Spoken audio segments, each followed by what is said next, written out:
Welcome to the Prop Shop, the podcast that brings you the coolest tips, tricks for your costuming and replica prop needs. We're your hosts, Adam Hazy, Sean Toomey, Ryan Tucker, and today we have a special guest for you guys to talk to. But first, a little bit of updates from what's been going on with us. The first thing we would like to say is we are now on iTunes. So if you listen to the show and you like what we have to say, we'd really appreciate if you could go over and subscribe and leave us a rating, let us know how we're doing. Maybe even write a review for us. Ryan, do you have anything you'd like to say? Not that I can think of. Well, that went downhill quickly. Well, that's, You put me on the spot. yeah. I'm terrible Yeah. on the spot. Yeah. Well, I was gonna say the same thing, so you're going to say the same yeah, thing? pretty much. So Well, fine. We'll just go into our special guest. alrighty. So, this special guest has a special place in Ryan's heart as they have worked together before. We have Jeremy Sloan from Armory Props. Welcome, Jeremy. Yay! Hey everyone, how's it going? Good. Pretty good. Got like 3 hours of sleep on me. I'm doing great. Got a haircut today, too. Which one? All of them. Oh, okay. You got all of the haircut? All of On it. the top of my head, Yeah. yes. I still have my beard. Oh, good. Yeah. That's what truly matters. November's over. I'm still I know, rocking I'm it. just- I don't care. I'm just getting lazy. Yeah. I'm still rocking the Viking beard. I think I look good with it. So So, for those of you who didn't hear the first part or haven't seen Jeremy before, he does work with or on or for Armory Props. I don't know how that works with a group. Yeah, we're basically just a group of guys. We hang out together a lot. We don't even know how it Each works. one of us, each one of us has our thing that we do, and we just do it. So Occasionally we collaborate. Sometimes we trade stuff back and forth a lot. Sometimes someone will pep something, fiberglass it, then ship it off to somebody else to finish, or send someone else a cast to work on, whatever. exchange ideas. I know Ryan's just been in the process of building his vacuform table here lately, so Jose and I have been offering him all kinds of advice as to how we do our stuff to So much help him advice. streamline his process. So much. See, Ryan, that's something you would have said during the announcement time, where it's like, I have a vacuum table now. Well, it's not quite done. well, it's farther along than mine. So That's true. That's The true. non-existent the one. non-existent one that I have pegboard for, but that's about it. So I cut That's about all you yeah, need. well, cut that's all my I've pegboard. got. So my pegboard, so I'm a whole step ahead. exactly. Yeah, cutting pegboard. So, last week we kind of went over the tools and processes of making props and armor and whatever else you guys want to make. And you're probably asking yourself, why is Jeremy here? Is it just because he works with Ryan? No, it's not just because he works with Ryan. But it's also because both Ryan and Jeremy are experienced mold makers and armor casters, I guess you would say. So they're kind of here to talk about that. So we'll go ahead and give you guys the floor to talk about the mold making process. All right. Well, I would say that Jeremy definitely has more mold making experience than I do. He hasn't necessarily been doing it longer. I think we actually started molding around the same time. However, Jeremy has just had a much better opportunity to mold more items than I have, if that makes sense. I've been cranking out some molds here the last about year and a half, I think. All the stuff I've been doing is actually self-taught. When I first jumped into this, I had like no knowledge whatsoever, and just through a lot of research and watching of YouTube videos, trial and error, and some horrific mistakes. Those are the best. Yeah, the horrific mistakes are always good. And it's Yes. probably safe to say when you started making molds, there wasn't as many tutorials, I guess you would say, of good tips how to do it There were some, but I don't think there were as many that are, that there are now. well, I don't know if they were as specific. If that, trying to think of the right term. They were kind of being more general to I keep think their I- trade Yes. secrets. Kind Yeah. of, and I had to watch like 12 different tutorials to get all the information I needed. I found one decent like 4-part tutorial on YouTube that the guy made in his garage and just went step by step through how he did it. And that was probably one of the best ones I saw. Everybody else is just like, well, you do this and you do that, and now we're going to cut to over here. And here's the final product. And Yeah, because that's like what I've noticed for the few that I've seen. It's like, okay, so the first thing you do is you mix this up and just throw it on there. Oh, okay. And now we're putting fiberglass on it. Well, how'd you get those bumps? What are those things? yeah, what's that for? What's all the in between, and why are you doing it like this? Did you mess up? That's not what the helmet looks like. And then later on, I learned those were keys. Yep. And an the extremely most important part. Yeah. I would say second most important. The print coat, in my opinion, is the most important. Yeah, if you mess up the print, it's pretty well garbage, because it's actually the third helmet that I molded, and I made this horrific mistake that I will embarrassingly share it with everyone. I remember this. You will remember this, because I absolutely freaked out. I had promised this guy that I would make a Halo 4 Master Chief helmet for the Halo 4 launch, and I was literally making the mold the day before the launch. Oh, jeez. I got everything done, and I thought it was all perfect, and I went and I peeled the mold off, and in my pea-sized dinosaur brain, I had forgotten and put, during the process of the print coat, I put latex gloves on.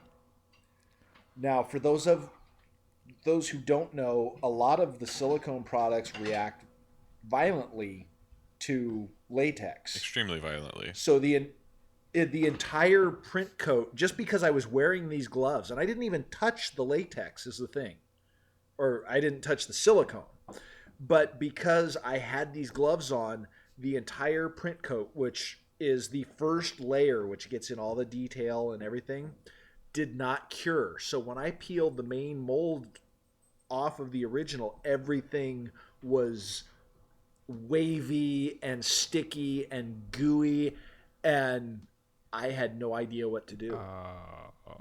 Did you get the helmet out in time? Well, fortunately, thanks to some masterful advice from one of our other Armory Props members, Jose, I was able to salvage the original, and I managed to get one pull out of the mold, which required like hours and hours of sanding to get all the little waves out of it. But geez. I made the deadline. I had the helmet ready for the release, but I got one pull out of the mold, and then I threw it away. Now, on average, how many pulls do you expect to get from a mold for listeners who aren't familiar with processes? It's I'll let you go. It's a thing. I've had talking to another prop maker, one of the guys from Stony Props. He's told me he gets up to 75 to 100 pulls from a mold. Wow. I have yet to reach that number of pulls from a mold, but I also had my very first mold, my Halo 3 ODST helmet. I probably got maybe 20 pulls out of it, and because of the way I didn't properly reinforce the mold, again, it was the first mold I ever built, I was doing a pull, and it was a glove mold, so I went to peel it off of the original, and the whole mold just tore in half. Oh, wow. Was that from because it wasn't thick enough, or? It wasn't, it just wasn't reinforced at the end of the seam, because without visuals here, a glove mold is basically, it's all one piece. You just pour the silicone over the mold, and then you make your registration key or mohawk from front to back, and then you split that, you cut that kind of in a wavy line, so when you put it back together, all the little wavy lines mesh up. But then you don't go all the way from the back to the front, you stop about 3/4 of the way forward, and then when you peel it off like a glove, well, when it peeled off, it tore from the end of my split down the face of the helmet. Oh, jeez.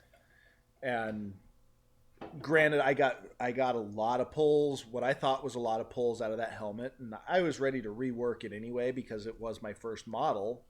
But again, my first mold, my heart just kind of broke. Yeah.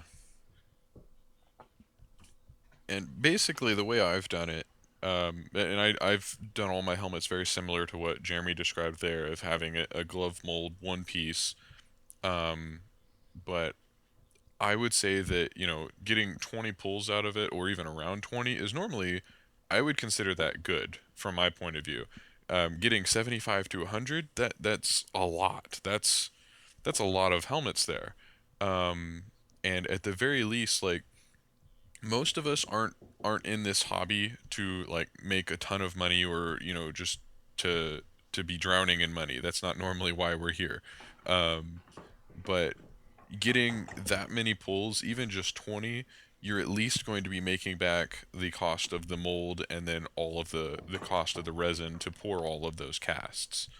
So you're definitely, even with normally, if you're pricing your helmets correctly or whatever you're making correctly, I would say you'd probably make back your initial investment within 4 or 5 helmet casts.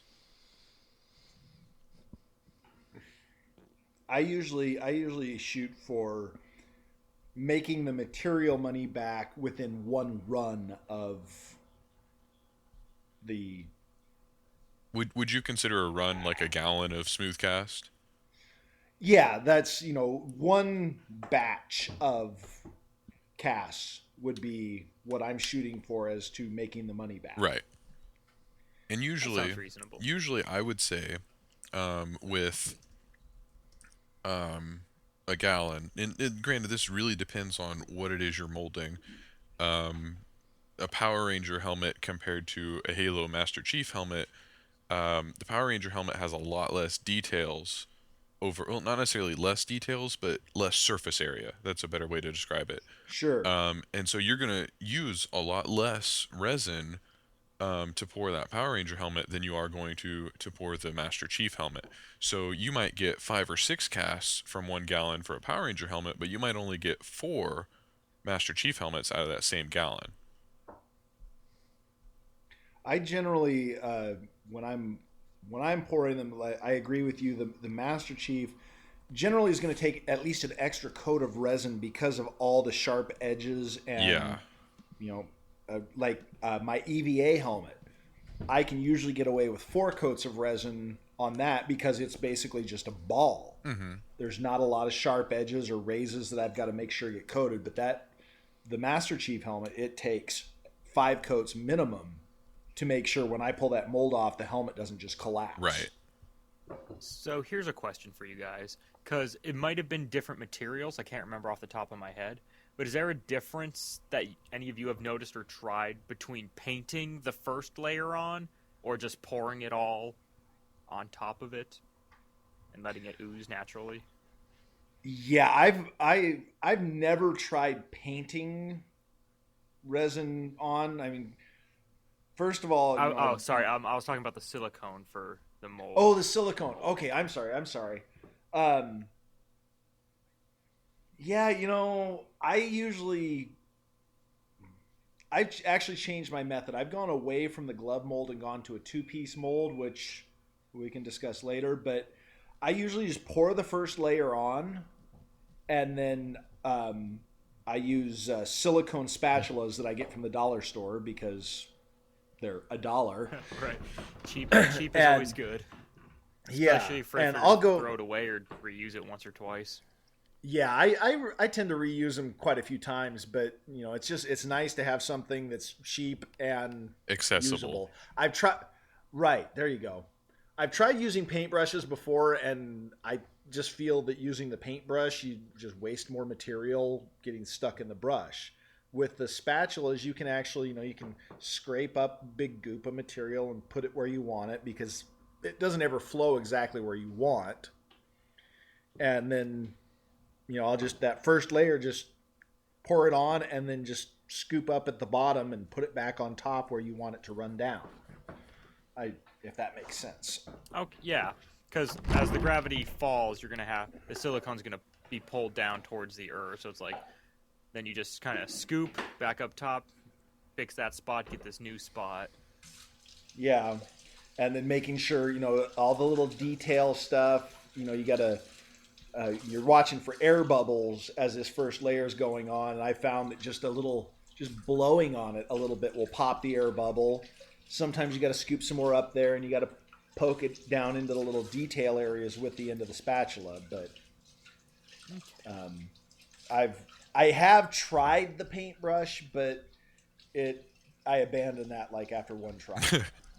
And then from there, it's basically just adding more layers to thicken up that silicone mold then? Pretty much. It kind of varies a little bit. The very first coat, now I'm still brushing them on, but haven't made nearly as many molds as Jeremy has. I will probably be switching to a different method very soon. But currently I am brushing on my first coat. I'm just using the ridiculously cheap chip brushes from Harbor Freight. And basically I use the brush because I can use the little tiny bristles to help push it into the little tiny nooks and crannies and little tiny divots and small detail areas that are on a helmet or armor piece. But basically the first coat, you gotta, even if it's thin, it doesn't matter how thick that first coat is, you want to get it to coat everything. You want every little tiny detail covered, and you don't want air bubbles. Any air bubbles are bad. So you want to make sure you get everything covered in that first coat. A lot of times, the second coat, you can add some thickening agent to the silicone. And since both me and Jeremy are using Rebound, I think you're still using Rebound 25, aren't you? Or did you switch to Rebound 40? It depends on what I'm doing exactly. I've moved more towards Rebound 40 because it has a higher shore strength, which is rigidity. Right. It's a little bit less flexible. It's still remains very flexible, but like the Rebound 25, which is pink, is just real floppy, and I guess It holds its shape Rebound, better, right?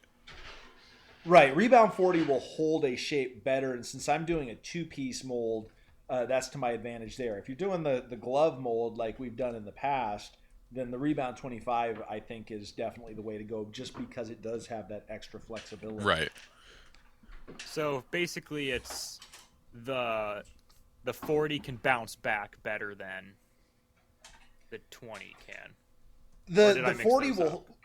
I think it's really difficult to explain exactly what shore strength is. The 25 will actually stretch further without tearing. Okay. Whereas if you set a 25 mold on the ground, it'll just kind of collapse on itself. Right. Whereas a Rebound 40 mold will pretty much stand up by itself. It still requires a mother mold. Okay. But it'll actually hold the details of its shape better by itself than the 25 would. But basically, it's kind of like Play-Doh versus silly putty. Gotcha. Yeah, Gotcha. that's a pretty good example. And then after you have all those other layers on to kind of thicken it up to give it some strength, that's when you put in the registry keys, correct? Yes. The registration keys, I'll usually do like two. Ryan was talking about thickening earlier. I'll do usually 2 layers of just straight silicone, and then I'll do a third layer thickened with smooth on sells a product called Thivex, which is a thickening agent. I'll do a third and fourth layer of thicker material just to build up structure, and then a trick that I found is you take an ice cube tray and you fill it with your leftovers, and then when you pull these cubes out, you have like pre-made registration marks. On the fourth layer, once that's on there and it's starting to tack up, I'll put a row of these ice cubes as registration keys, and I'll do front to back and then side to side, and then I'll let that set.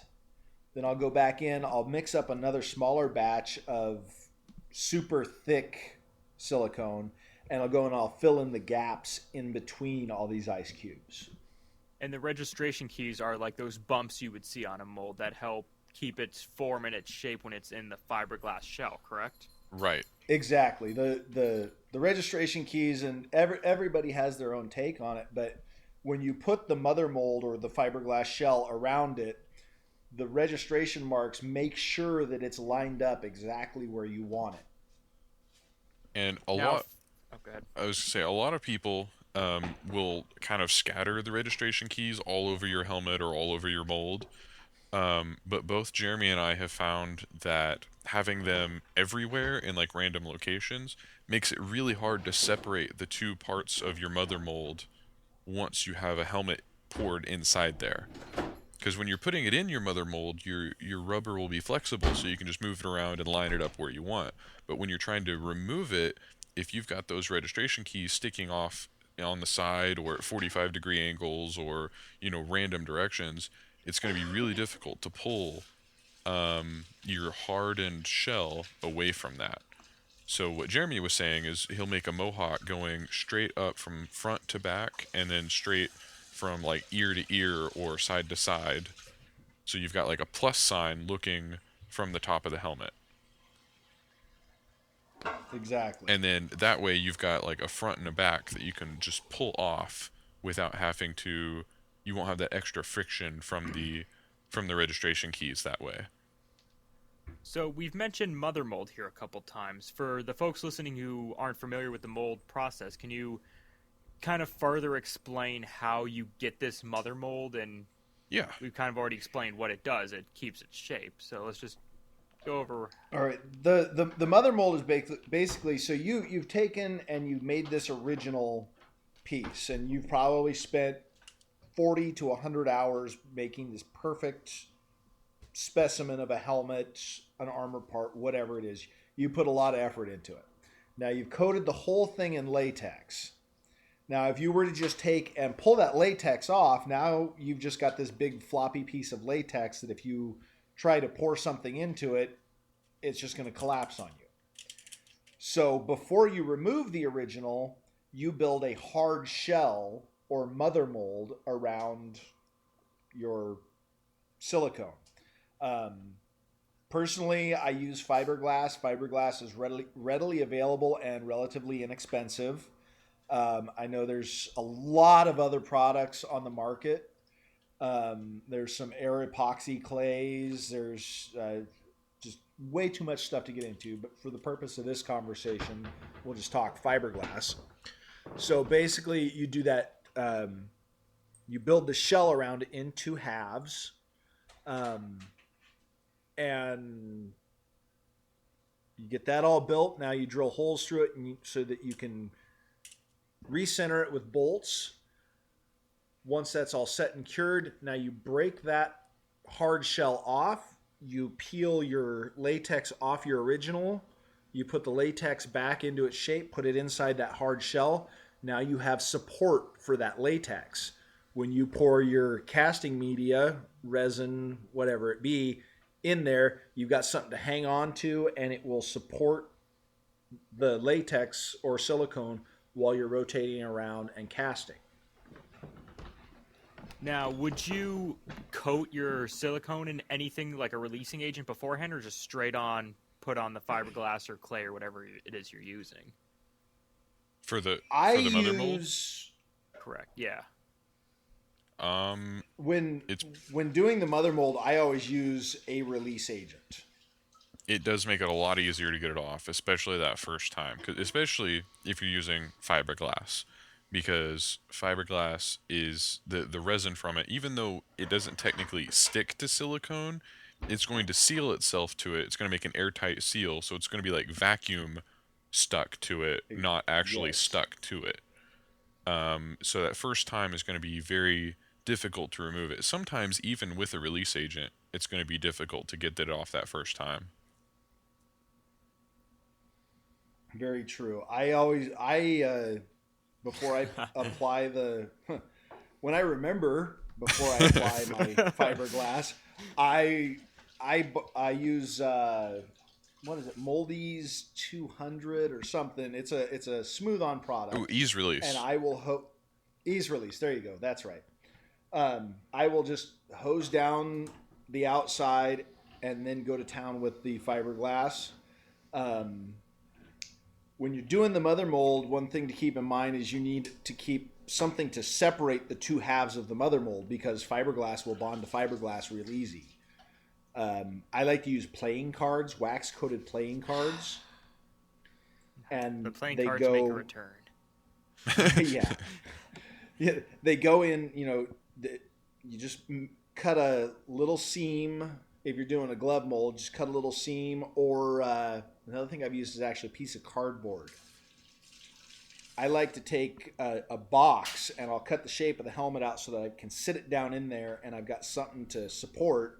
And then I'll run a layer of playing cards down my mohawk, which generally goes front to rear. It depends on the design of the helmet as to if I go front to rear or side to side.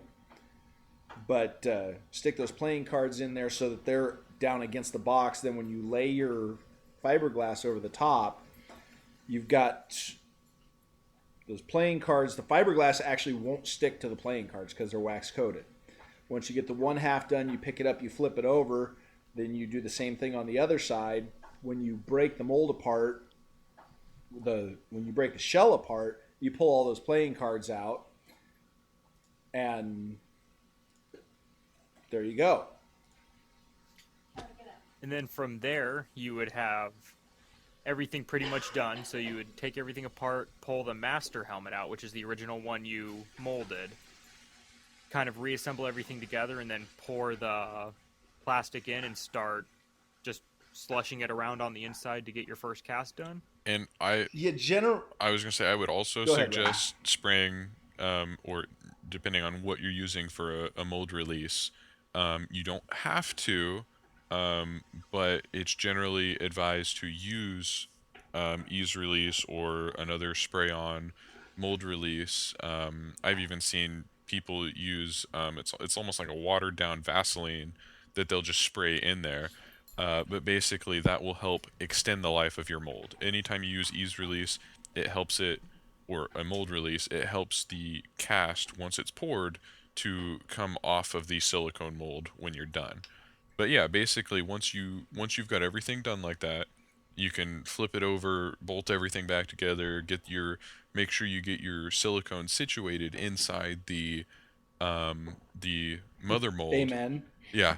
Oh my God, that can be one of the most frustrating things. If you get everything in there, you start pouring, and then after you've poured resin in it, realize that It's crooked. yeah, it's crooked, or one part of it isn't quite lined up right, or anecdotal here. My Master Chief mold has this great flaw in it where if I don't pay attention, one side will not seat properly, right along the temple where the top of the helmet meets the side of the face. And just like 2 weeks ago, I was pouring one, and I get a coat of resin in there, and I'm slushing it around. It's just getting to the point where it's syrupy, but it's starting to harden. Like a thick syrup. yes, Right. It's to the point where it won't run down the sidewall, but it's still liquid. And I just happened to look down inside, and I saw that the mold had not seated. Oh. And I'm like, oh, and this has happened to me like 2 or 3 times where I've gone through all the trouble. I pull the mold, and I realize there's this huge dent in the side of it.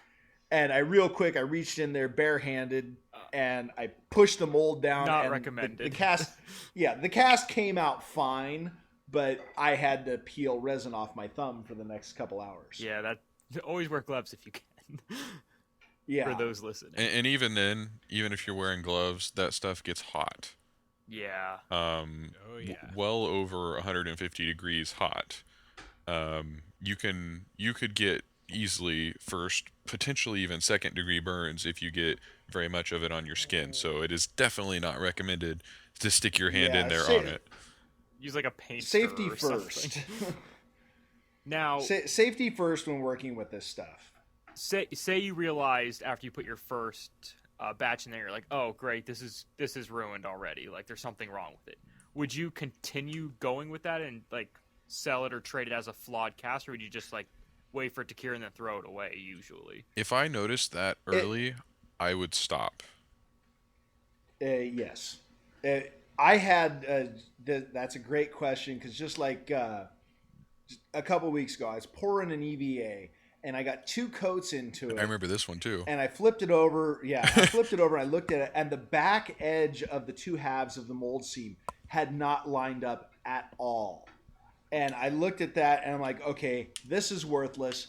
I stopped what I was doing. I broke it out of the shell. It actually came out pretty good, but the whole back of the helmet was just whacked. I have a recommendation. I just thought of this. Because it's still pretty thin by that point, and it's probably semi see-through, turn it into a lamp. What I did was I pulled it out of there and I used it as a test helmet. I wanted to try something that I probably wouldn't have tried with a good cast, and it was what it was. I'd only wait, resin is not cheap, but 2 layers of resin is cheaper than a full helmet's worth of resin. Yeah. Right.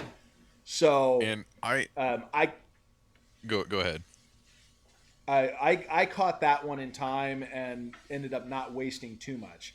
I've done, like I was saying earlier, I've put 4 or 5 coats of resin in a Master Chief before, pulled it out just to realize there's a gigantic dent in the side of it.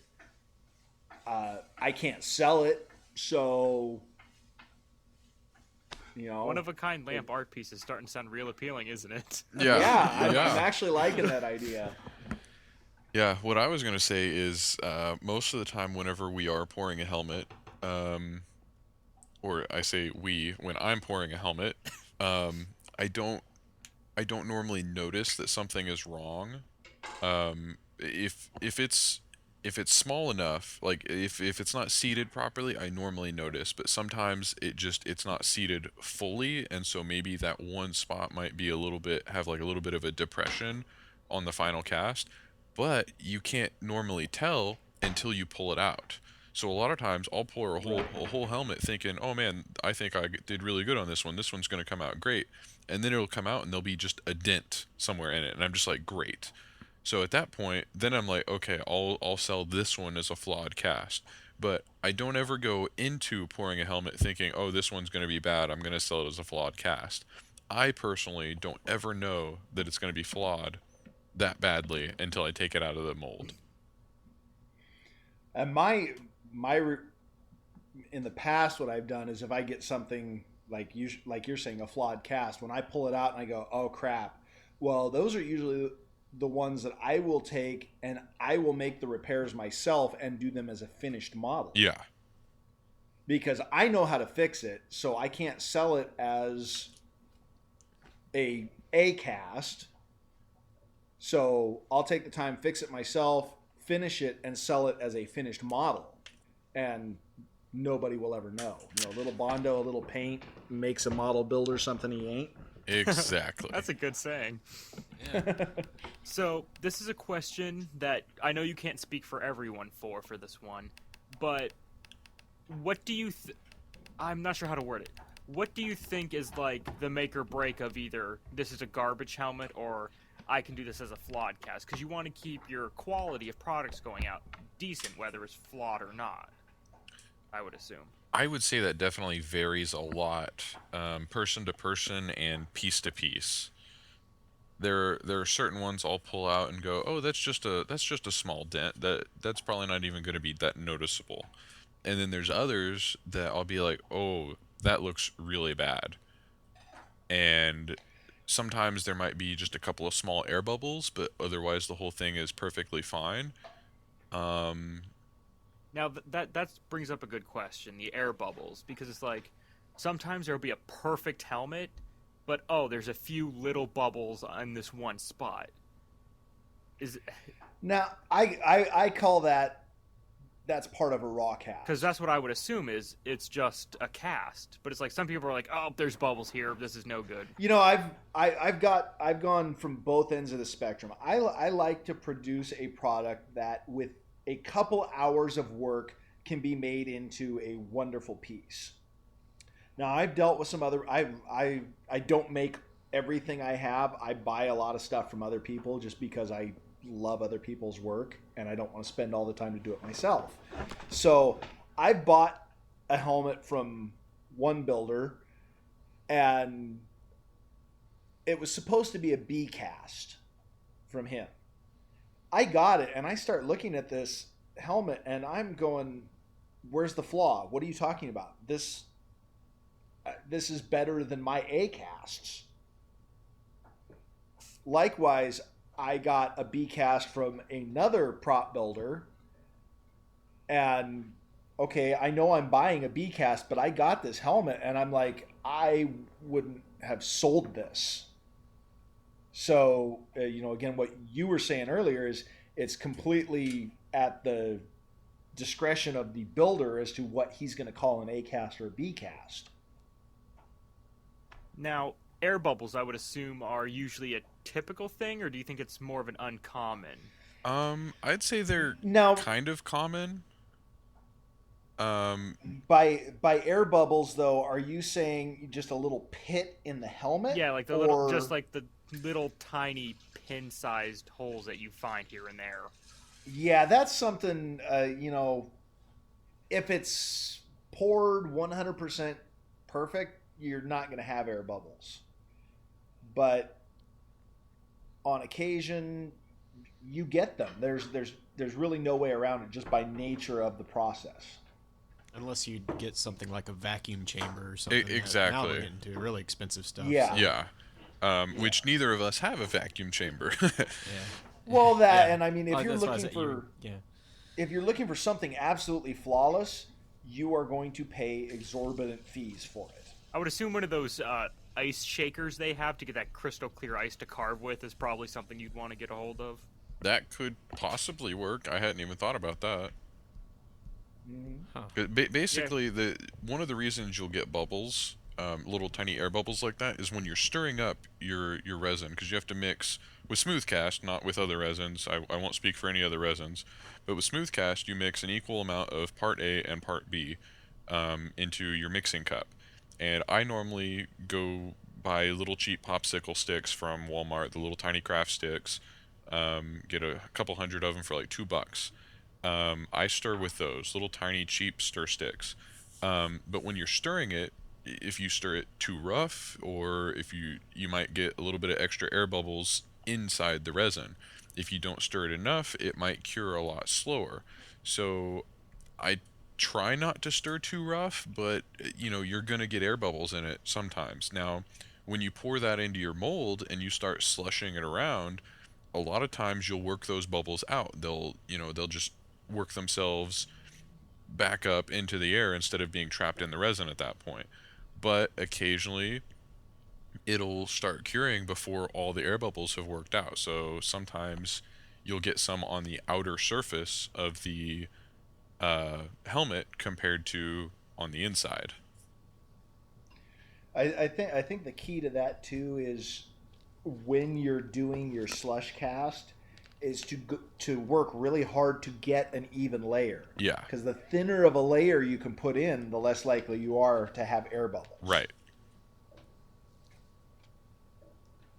Now, we've kind of gone over the helmet molds, like as far as I can think we can go into them. Do you guys have any experience using like the other type of molds, like the box molds, or? I have done several box molds, yes. Now, box molds are those the ones that are they're kind of two-part where it's like cut in half halfway down, or are those the ones where it's like it's only a one-sided mold? Well, It can be either, I think.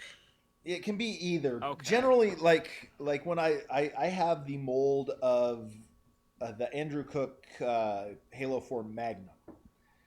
So basically what you do is you take your original and embed, for lack of a better word, you cover one side of it with clay. So you basically, you build a wall around it with clay. And then you build a box around that, hence the term box mold. The box needs to be higher than the half of the model. You then you do a print layer, just like you would with a helmet. You do a print layer, let all the air bubbles settle out, and then you just keep pouring until you've got at least a 1/4 inch thickness of material over each surface Once that's done, then you flip it over, you peel all that clay off of the other half, soak it down with mold release, build your box around it, and then you coat the other half. When you're done there, you tear both halves off your original, put them back together, and if you haven't forgotten the pour hole, you can go right to town and make a mold. Common mistake, forgetting the pour hole. The first couple I did, I decided that I was going to cut the pour hole into it afterwards. That sounds And that- dangerous to the internal mold. It's sketchy, but it is one option. Right. In future versions, I took and I used clay and I formed a little pour hole so that when everything was done, the pour hole was there. I've seen a snippet of dowel rod used every now and then too. Yeah, that works very well too. The trick with box molds, box molds, glove molds not so much, but the two-part matrix type molds, making sure that the clay that you're using is compatible with the silicone or latex that you're using. Smooth rebound 25, 40. Most of your silicone products are not compatible with sulfur-based clays or clays containing sulfur. They will not cure. It ends up being kind of like wearing latex gloves. Your silicone is sticky, nasty, and sloppy. Okay. Okay, now when you said matrix mold, what exactly did you mean by that? A matrix mold is a process. You take your original, cover it with saran wrap, you put an even layer of clay over the whole piece. You then build your mother mold around that. So you're almost building your mold and mother mold in complete reverse at this point. Okay. Right. Once you get the mother mold built, you take one half of it off, you put registration keys in the clay. You peel. Okay, back up for a second. Sorry, getting ahead of myself. Okay, you take half of the mother mold off. You take the clay off of that half of the mold. And remove the saran wrap from that half. And remove the saran wrap, and then you put registration keys or just little divots to make the two halves of the mold mesh perfectly. You then put the mother mold back on and screw it down, and then through a pour hole that is left in the mother mold, you pour your silicone in, and it form fills around your original. It perfectly fills the inside of the mother mold.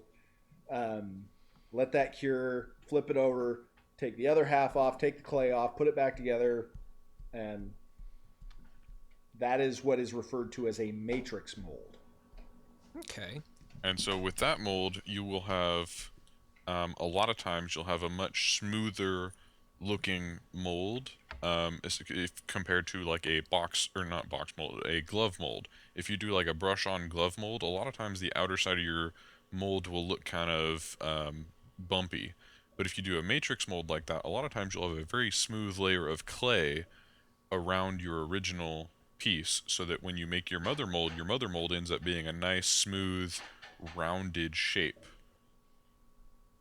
Now I'm assuming there's an advantage to having a smoother, rounder mother mold, correct? In my opinion, it makes it a lot easier to line up your piece into the mother mold. It makes it easier for your registration to line up, in my opinion.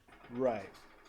You have fewer imperfections in the mother mold, so when you're trying to push things in and get everything lined up perfectly, it does line up perfectly because you don't have all those bumpy imperfections. Exactly. It's a much more time-consuming process, though, and for somebody not experienced in mold making, it's probably not the best choice for a first-timer. Now, Ryan, if I remember correctly, you have an experience with much simpler molds that might be better for first-time molders with your Batman logos, wasn't it just kind of like Oh yeah, a yeah. box, like tabletop kind of mold? Yes, pretty much what I did. My Batman chest logo that I made, very, very simple. I traced, or not traced, but I drew the symbol onto a piece of EVA foam, just half-inch thick EVA foam, cut out the shape, trimmed it, got it all nice and pretty looking, exactly how I wanted it. Then I glued it to a piece of cardboard. That way it was just going to be nice and flat and it would stay exactly where I wanted it. Then I took some sulfur-free clay, like Jeremy was saying, and built a about an inch tall wall going all the way around my original piece. And I left about a half-inch gap between the clay and my original. And then at that point, since it was just a nice and simple piece, I mixed up my Rebound 25 and just poured it in, starting at a low point, and just letting it slowly. As I poured it, I didn't pour it fast. I just poured it very, very slowly, and basically as it like self levels basically, so it would fill in around all the outside edges before it covered up the top of it. So I just kept pouring until my mold was almost, or the clay was almost full, and then let it set overnight. Next morning, peel away the clay around the edge, pulled off the rubber, trimmed the outside edge a little bit to make it look prettier, which wasn't required at all. I just wanted to trim it because I didn't want some of the excess clay that, or not clay, silicone there. And then at that point, I could just flip the mold over, set it on a level surface, and then pour smooth cast or a urethane rubber into it, depending on if I wanted a solid cast or if I wanted a rubber cast. Okay, so that'd be a much more simpler mold for a simpler one-sided object. Exactly. If you're making a Yeah, copy of something very simple like that, where it's like literally just got one side, or where the back side can be glued to a surface where the back side doesn't need any details, then yeah, you could easily do a simple mold like that. Your latex mask. Didn't you just do a robin Oh mask or yeah, something like yeah. that? I'm Right. actually in the process of that at the moment. Okay. Um, Something where it's just one sided. The back side is just flat and smooth. There's no detail to it. That's the perfect way to do it. yep. And my robin mask is almost the exact same process, but instead of gluing it to a cardboard cutout like the Batman symbol, the Robin mask is actually on a face armature. So it's on a three-dimensional face right now. But I did the exact same thing. I built about a 1-inch clay wall going all the way around my original. And instead of using Rebound for my mold, I'm actually using plaster, because this mold is going to be different than a normal mold. Since it's going to be my finished piece is going to be latex, I'm actually using a plaster hard mold for the piece. Whereas on like a hard helmet that you would pour, you would use a soft silicone mold. It's vice versa. Since my finished piece is going to be soft, I need a hard mold. But if my finished piece was going to be hard, I would need a soft mold. Makes sense.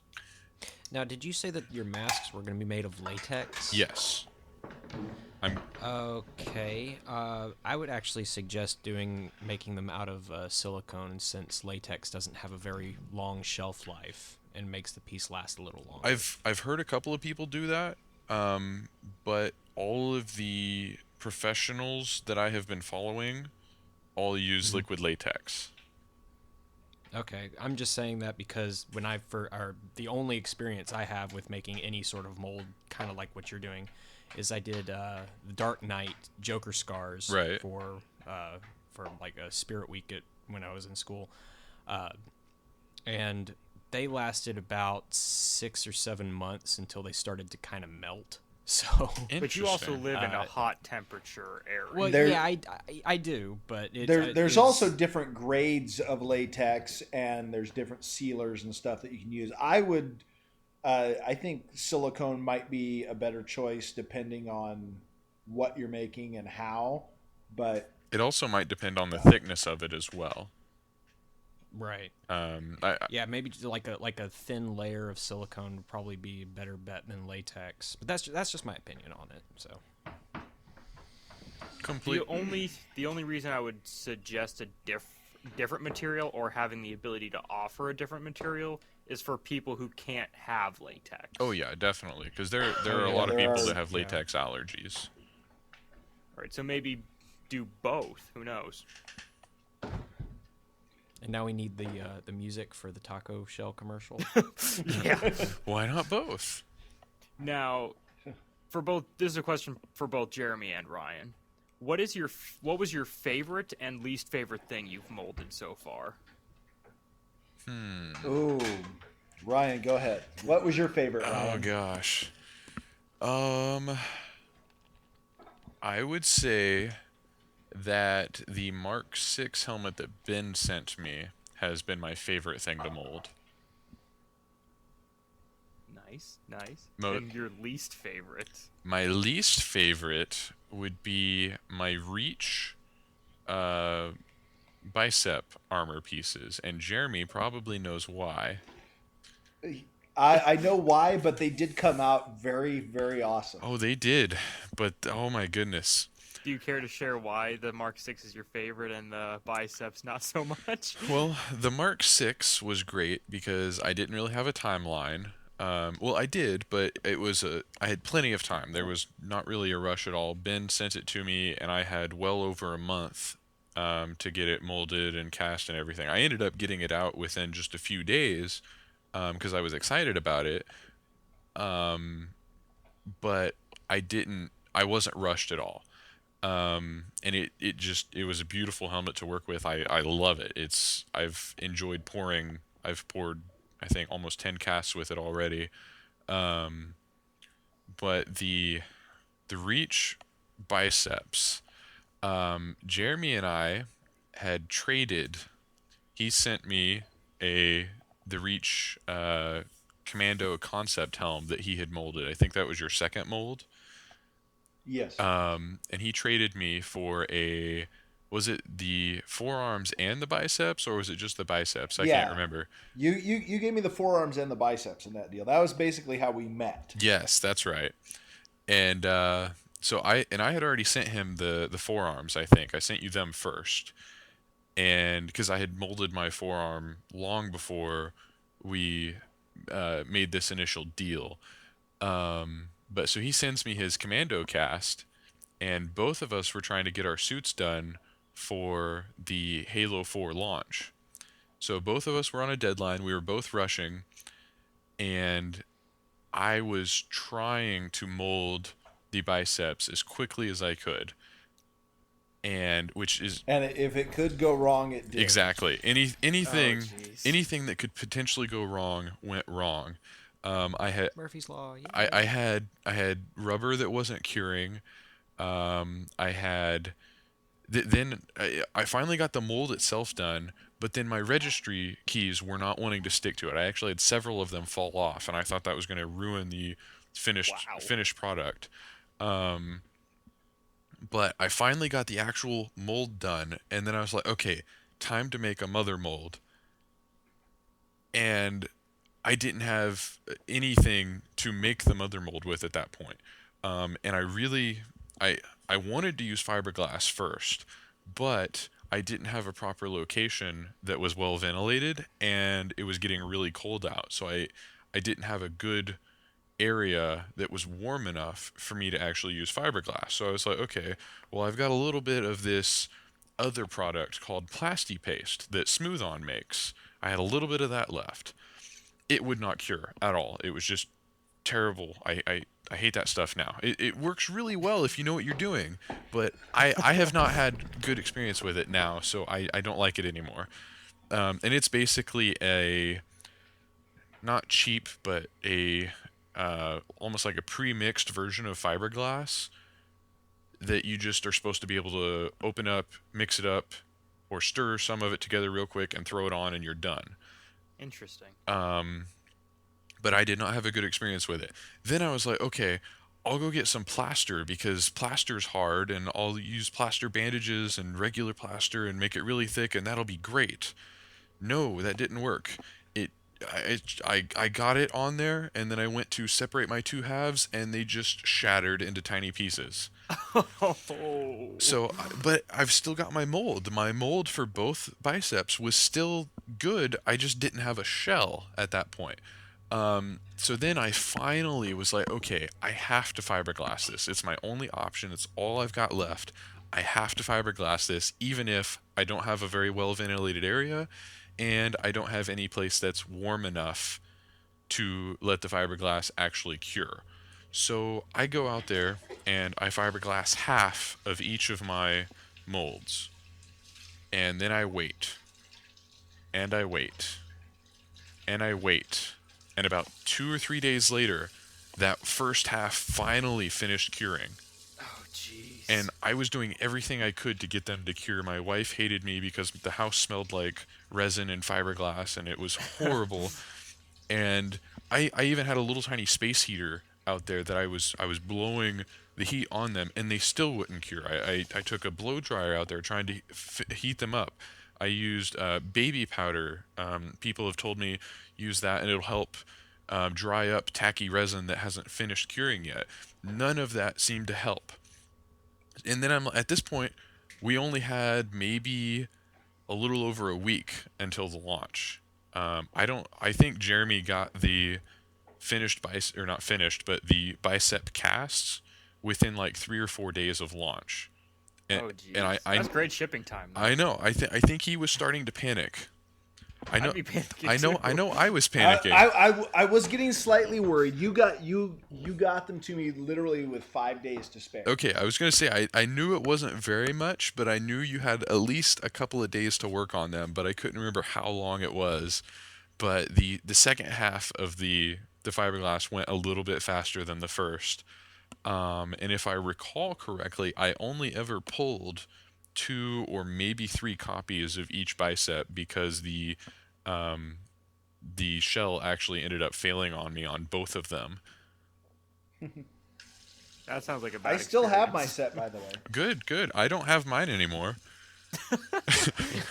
Angry, threw him to the ground, smash him with a hammer. No, I got rid of those things. Oh, that suit just frustrated me so much I had to get rid of it. Oh, wow. So, Jeremy, in light of that, Your what was turn, favorite Jeremy. thing to mold? Well, now, by my most favorite, man, I don't even know. My favorite mold so far, I have to say, was probably my EVA helmet, the Halo 3 version, and it came out beautifully. That's always good. Yeah, it's the only problem with that helmet is the fact that almost half of the helmet is visor. Yeah. So when you go to trim it, you're basically cutting and throwing away half of the helmet. Yeah. But as far as the molding process and making the mold, that has probably been one of my favorites, and it's probably due to the shape of the helmet because it's like a basketball. It was just I did a 2-piece. I do kind of a hybrid, almost a matrix mold, but not quite. I just pour the rubber on instead of doing the whole matrix mold process. But that, I've got to say, that's been one of my favorite molds so far. Now, my least favorite mold, I mean, I could tell you horror stories about the mess ups. But I mean, if we're talking my least favorite mold to build, it was probably the Halo CE Chief helmet. Just because that helmet, we call it the forklift. If you're familiar with that, instead of having a motorcycle type visor, Right, it's got these two big pylons that stick out. Yeah. And so we're sitting there trying to thicken the silicone enough to get it to stick to these things. And my worst horror story was probably the Halo 4 BR. And this goes back to the read the instructions, pay attention, and know what materials you're using. I built the wall all the way around it with a known clay. This was clay that I had purchased, and I knew it to be sulfur-free. And I got the wall built all the way around, and then I used the edge pieces off the EVA foam mats to build a wall around that to come up above. Well, I got to that point, and I didn't have enough clay to fill the inside of the carry handle. So my friend Derek happened to be over, and he's like, well, here, I've got this oil-based clay. It's, blah, blah, blah. And I'm like, oh, okay, well, that'll work fine. So I tucked it down in the carry handle, and I got everything, and I poured my latex all over, or silicone, excuse me. And I got the first half of the mold done, and I flipped it over, and I pulled all this clay out. Well, where I stuffed this stuff in the carry handle, as I pulled it out, it was still all tacky and nasty, and... Ooh. At that point, I had already used at least a half gallon of Rebound for making this mold, and that's $100 worth of silicone. Because that battle rifle is huge to begin with, so that's already an investment. Right, it's a monster, and I'm looking at this going, what do I do now? Well, it's not that bad. It's just a little tacky. Maybe it will cure. So I went ahead and poured the other half over that. Well, the short version is I ended up getting a lot of pulls out of that mold.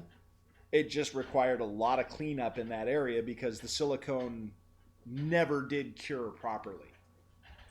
Oh, wow. So that was probably one of my least favorite molds just because of that, because I made that stupid mistake. And we'll blame Derek. Yeah, blame Derek. It's all his fault. So, wow. So we're starting to hit our time limit, but Ryan, I had one more quick question for you. Okay. You said your Batman logo was made of the EVA foam, correct? Yes. Oh, I sealed it. Okay, I was about to ask if you had to do any kind of sealing to that before. Yes, I forgot to mention that. But yeah, since it was EVA foam is if you're painting it, anything, it'll soak Absorbent. up. Yeah, it'll soak up a lot of stuff. Now, basically, I didn't want the silicone to seep into the little tiny pores in it, so I sealed it with Plasti Dip first. Okay. I just used the normal spray-on Plasti Dip. The silicone will pick up any detail. It'll pick up fingerprints in clay. It will pick up fingerprints. It will pick up sanding scratches. Even if you go down to 220 grit sandpaper, it will still pick up the sandpaper scuff marks in the detail. Yeah. Wow. Rebound is very amazing with the detail it can pick up. And as far as I know, most of their other brands, they have a what I would consider a cheaper version of silicone that I have never used. I have no experience with it, but it's called Mold Star. And I know other people who have used it and love it, but I've never personally used it. I've always gone for their more premium line of silicone because I didn't want to have any issues. I didn't want to have problems with things not curing. Right. One of the things with the Mold Max and the Mold Star is it requires what is called vacuum degassing, where once you get it all mixed up, you have to put it in a vacuum chamber to suck all the stuff out of it, or you're going to get air bubbles in your mold. And see, I didn't even know that. And I'm glad that I never even tried to use it because I didn't know that. Well, I looked it up one time as an alternative because if you look at it, it's actually not even all that much cheaper because you're buying a smaller quantity. But when you get the MSDS, which if you don't know is a material safety data sheet, which tells you all the important information you need to know to stay alive when using this stuff. And that's not exactly a joke either. No, and it's not. It's not. It's funny the way some you of said these it. materials can kill you. But if you read the instructions thoroughly, like you should, it says this product does or does not require vacuum degassing. So I guess it goes back to the beginning of our conversation. Do your research. Watch all the videos you can, find all the information you can about what you're going to do before you attempt it. Or you can make some very expensive mistakes. Or very harmful mistakes. Yes. Very harmful, yeah. Well, one thing we should mention this. We're talking a lot about fiberglass resins. Fiberglass, if used improperly, is deadly. It may not kill you now, but 20 years down the road, when your lungs are full of liquid and cut up, and you can't breathe anymore. You know why. Some simple precautions using a respirator that can filter organic molecules will protect you. Again, I don't want to take responsibility for anyone else's safety, but read the label. If you go to the Home Depot and pick up a can of fiberglass resin, read the label before you break it open and start using it. Yeah, it says toxic right on the can. Yeah, use in a well-ventilated area. Use of a respirator recommended. Silly things like that can save you a lot of trouble further on down the road. Even some of the casting resins. I use Smoothcast 300, which, if you read the data sheet, which comes with the package when you order it, it tells you, this is a mild irritant at best. Safety precautions are used in a well-ventilated area. Wear gloves. Any good product will tell you what personal protective equipment you need to be safe using it. And on that happy note, we've about hit our time limit. We're at the 1 hour mark we like to stay at. So first of all, I'd like to thank you, Jeremy, for coming on the show with us today. Thank you for having me. And if people want to get a hold of you, what's the best place they can do that? I am at Armory Props constantly. We're on Facebook, Armory Props. I also have another separate page called Beaver Creek Proving Grounds. It's kind of my personal build page where I show off stuff that I don't necessarily want to put on Armory Props. And stuff that's not finished yet. Yeah, stuff that I'm in the process of building. I'll put progress pics up instead of spamming everyone at Armory Props. But that's where I can be reached. I'm on Facebook all the time. Okay, so with our rest of our closers, Ryan, let all our new listeners know where they can find you at if they wish to get a hold of you. You can also find me at Armory Props, which I don't remember if the Facebook page is facebook.com/armoryprops. I don't know if Jose ever updated that, but you can find me there as well. And I also have my own page, Tucker Props. For the record, it is armory-props / a ton of numbers. Well, then, we won't say all that. We'll just tell them to search for Armory Props. That's the easy thing. That'd be the best thing to do, because I searched for you once. I just did facebook.com/armoryprops, completely different thing. I can imagine. I do know that when searching. I do know that my page is actually facebook.com/tuckerprops with no spaces, no dashes, or anything. And that's how you can most easily get a hold of me on either one. A lot of times on Armory, we have so many messages that come in that sometimes we actually lose conversations. We try our best to go through, but we've also got 6 or 7 people going through messages now, and occasionally we'll forget to say, oh, hey, Jeremy, such and such was looking for you. So a lot of times it's easier to get a hold of me at Tucker Props. Sean, where can people find you on this fine day? People can find me on Twitter at SeanEngine951. That's pretty much it, actually. So Okay. And if you'd like to find me, you can either contact me on YouTube at youtube.com/UnitedPropBuilders, Facebook on facebook.com/UnitedPropBuilders, from the Facebook United Prop Builders group, which has a ridiculous URL that I have no idea how to pronounce.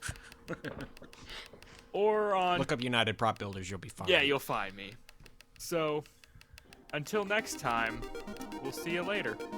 Bye. Bye.